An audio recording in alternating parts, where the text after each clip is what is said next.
में आप सभी को सुस्वागतम। यह अरब सागर में भारत ने वारशिप की तैनाती बढ़ा दी है।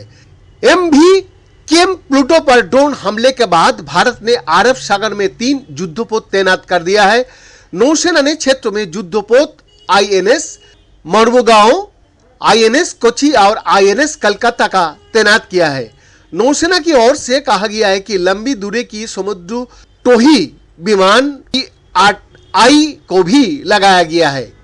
दरअसल शनिवार को पोरबंदर से लगभग 217 समुद्र मील की दूरी पर 21 भारतीय चालक दल के सदस्यों वाली वाणिज्यिक जहाज एमवी केम प्लूटो पर ड्रोन हमला किया गया था। इस घटना के बाद भारतीय नौसेना और भारतीय तटरक्षक बल ने जहाज को सहायता प्रदान करने के लिए कोई पोत तैनात किए।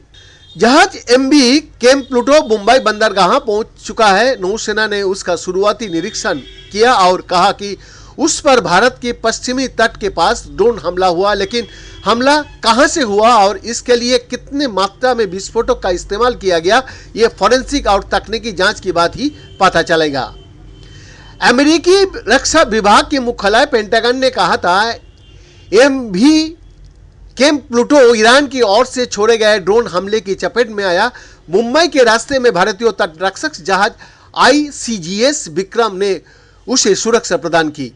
नौसेना का एक प्रवक्ता ने कहा जहाज के पहुंचने पर भारतीय नौसेना की विस्फोटक आयुध रोधी दल ने हमले का प्रकार और प्रकृति की प्रारंभिक आकलन करने के लिए जहाज का निरीक्षण किया।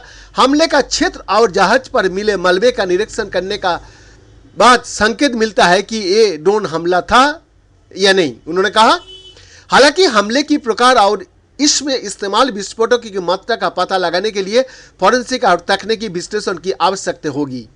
प्रवक्ता ने कहा कि विस्फोट आयुध रोधी दल द्वारा जहाज का विश्लेषण पूरा करने के बाद विभिन्न एजेंसियों ने आयुक्त जांच शुरू की। अधिकारियों ने बताया कि अरब सागर में वाणिज्यिक जहाजों पर बनने हमले को मद्देनजर क्षेत्र में 3 निर्देशित मिसाइल विध्वंसक तैनात किया गया है। बीएन का रिपोर्ट, मिर्च न्यूज 24।